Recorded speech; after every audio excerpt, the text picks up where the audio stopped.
नमस्कार बच्चों, हिंदी की कक्षा में आप सभी का स्वागत है। हम पढ़ रहे हैं पूरक पुस्तक बाल महाभारत कथा। अभी तक हमने इसके 3 अध्याय पढ़ लिए हैं और चौथा अध्याय हम पढ़ रहे हैं।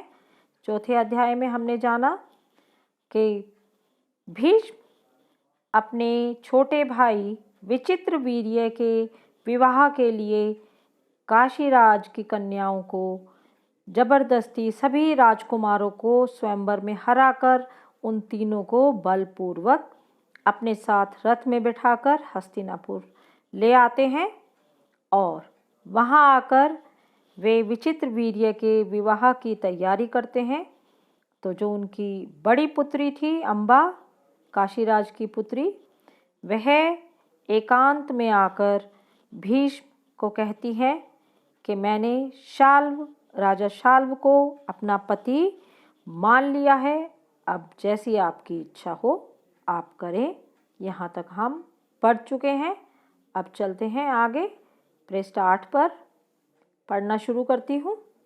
भीष्म को अम्बा की बात जची। उन्होंने अम्बा को उसकी इच्छा अनुसार उचित प्रबंध के साथ शाल्व के पास भेज दिया और अम्बा की दोनों बहनों अंबिका और अंबालिका का विचित्रवीर्य के साथ विवाह करा दिया।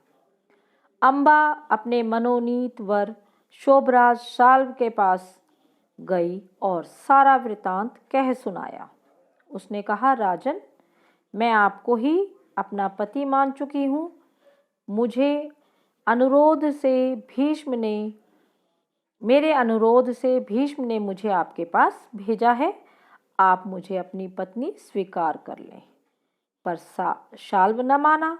उसने अम्बा से कहा, सारे राजकुमारों के सामने भीष्म ने मुझे युद्ध में पराजित किया और तुम्हें बलपूर्वक हरण करके ले गए। इतने बड़े अपमान के बाद मैं तुम्हें कैसे स्वीकार कर सकता हूँ? तुम्हारे लिए अब उचित यही है कि तुम भीष्म के पास जाओ और उनकी सलाह के मुताबिक ही काम करो। अब बेचारी अम्बा हस्तिनापुर लौट आई और भीष्म को सारा हाल कह सुनाया। उन्होंने विचित्रवीर्य से कहा, वत्स, राजा शाल्व अम्बा को स्वीकार नहीं करता।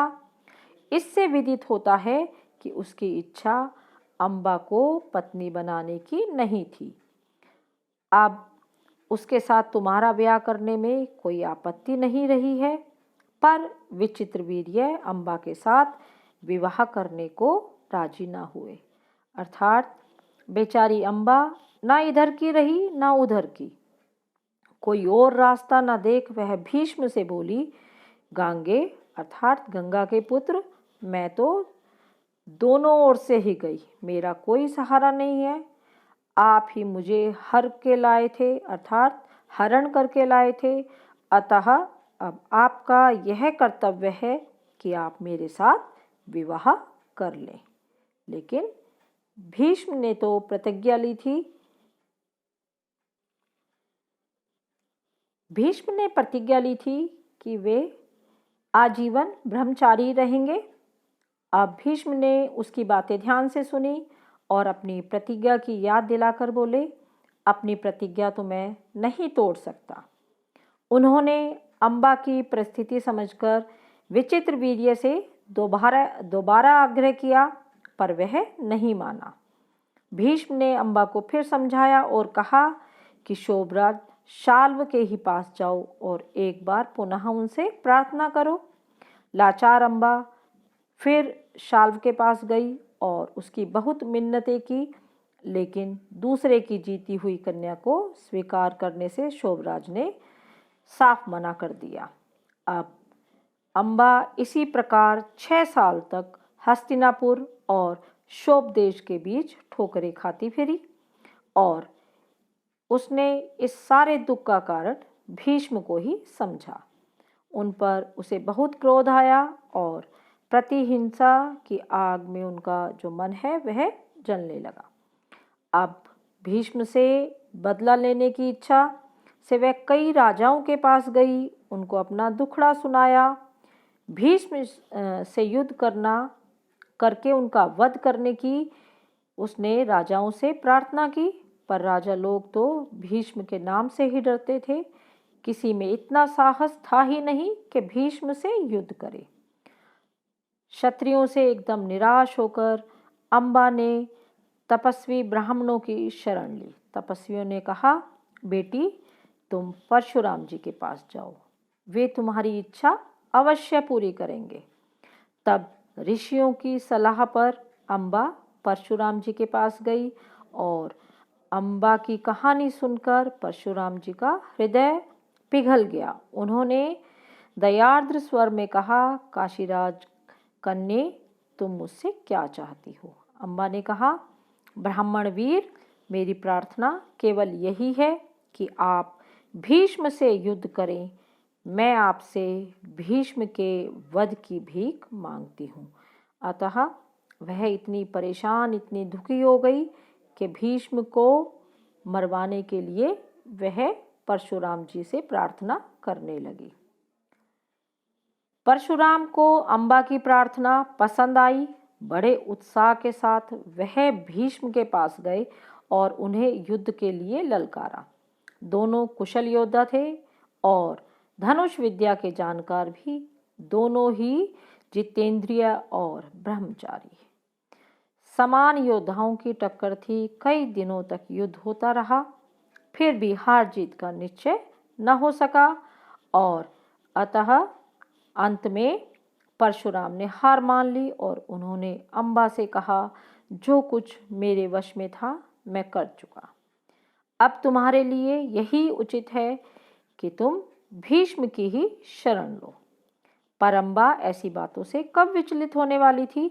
उसने वन में जाकर फिर से तपस्या शुरू कर दी और तपोबल से स्त्री रूप छोड़कर पुरुष बन गई और उसने अपना नाम शिखंडी रखा। अर्थात शिखंडी कौन थी असल में? अम्बा। जब कौरवों और पांडवों के बीच कुरुक्षेत्र के मैदान में युद्ध हुआ तो भीष्म के विरुद्ध लड़ते समय शिखंडी रथ के आगे बैठा था और अर्जुन ठीक उसके पीछे। ज्ञानी भीष्म को यह बात मालूम थी कि अम्बा ही शिखंडी का रूप धारण किए हुए है, इसलिए उन्होंने उस पर बाण चलाना अपनी वीरोचित प्रतिष्ठा के विरुद्ध समझा और शिखंडी को आगे करके अर्जुन ने भीष्म पितामह पर हमला किया और अंत में उन पर विजय प्राप्त की। जब भीष्म आहत होकर पृथ्वी पर गिरे तब जाकर अम्बा का क्रोध शांत हुआ और इस प्रकार उन्होंने भीष्म से अपना बदला ले लिया था, चाहे उसे कितने ही वर्षों तक इंतजार करना पड़ा। अब चलते हैं अध्याय 5 की ओर। पाठ का नाम है विदुर। अब जानते हैं कि विदुर कौन थे। तो इस पाठ में हम जानेंगे विदुर के बारे में। विचित्र वीर्य की रानी अंबालिका की दासी की कोख से धर्मदेव का जन्म हुआ। वह ही आगे चलकर विदुर के नाम से प्रख्यात हुए। धर्मशास्त्र और राजनीति में उनका ज्ञान अथाह था। अर्थात जो विचित्र वीर्य की रानी थी अंबालिका, उनकी ही दासी थी और उनके पुत्र का नाम था विदुर। वे बहुत ज्ञानी थे। वह बड़े निस्पृही थे, क्रोध उन्हें छू तक नहीं गया था। युवा अवस्था में ही पितामह भीष्म ने उनके विवेक और ज्ञान से प्रभावित होकर उन्हें राजा धृतराष्ट्र का प्रधानमंत्री नियुक्त कर दिया था। जिस समय धृतराष्ट्र ने दुर्योधन को जुआ खेलने की अनुमति दी, विदुर ने धृतराष्ट्र से बहुत आग्रहपूर्वक निवेदन किया, राजन, मुझे आपका यह काम ठीक नहीं जचता। इस खेल के कारण हमारे बेटों में आपस में वैर भाव बढ़ेगा, इसको रोक दीजिए। धृतराष्ट्र विदुर की बात से प्रभावित हुए और अपने बेटे दुर्योधन को अकेले में बुलाकर उसे इस कुचाल से रोकने का प्रयत्न भी किया था। बड़े प्रेम से बोले थे वे कि गांधारी के लाल, गांधारी अर्थात धृतराष्ट्र की पत्नी और दुर्योधन की माताजी। विदुर बड़े बुद्धिमान हैं और हमेशा हमारा भला चाहते आए हैं। उसका कहना मानने में ही हमारी भलाई है। वत्स, जुआ खेलने का विचार छोड़ दो। विदुर कहता है कि उससे विरोध बहुत बढ़ेगा और वह राज्य के नाश का कारण हो जाएगा। छोड़ दो इस विचार को। धृतराष्ट्र ने अपने बेटे को सही रास्ते पर लाने का प्रयत्न किया, किंतु दुर्योधन नहीं माना। वृद्ध धृतराष्ट्र अपने बेटे से बहुत स्नेह करते थे। अपनी इसी कमजोरी के कारण जो उनका अनुरोध था वह टाल न सका और युधिष्ठिर को जुआ खेलने का न्योता भेजना ही पड़ा। युधिष्ठिर जो कि पांडवों में सबसे बड़े थे। धृतराष्ट्र पर बस न चला तो विदुर युधिष्ठिर के पास गए, उनको जुआ खेलने को जाने से रोकने का प्रयत्न किया। युधिष्ठिर ने विदुर की बातें बड़े ध्यानपूर्वक सुनी और बड़े आदर के साथ बोले, चाचा जी, मैं यह सब जानता हूँ, पर जब काका धृतराष्ट्र बुलाएं तो मैं कैसे इनकार करूं? युद्ध या खेल के लिए बुलाए जाने पर न जाना क्षत्रिय लोगों का, क्षत्रिय का धर्म नहीं है। यह कहकर युधिष्ठिर क्षत्रिय कुल की मर्यादा रखने के लिए जुआ खेलने चले गए थे। तो ये तो हमने जाना विदुर के बारे में। आज के लिए बस इतना ही। अगली वीडियो में हम अगला अध्याय कुंती पढ़ेंगे।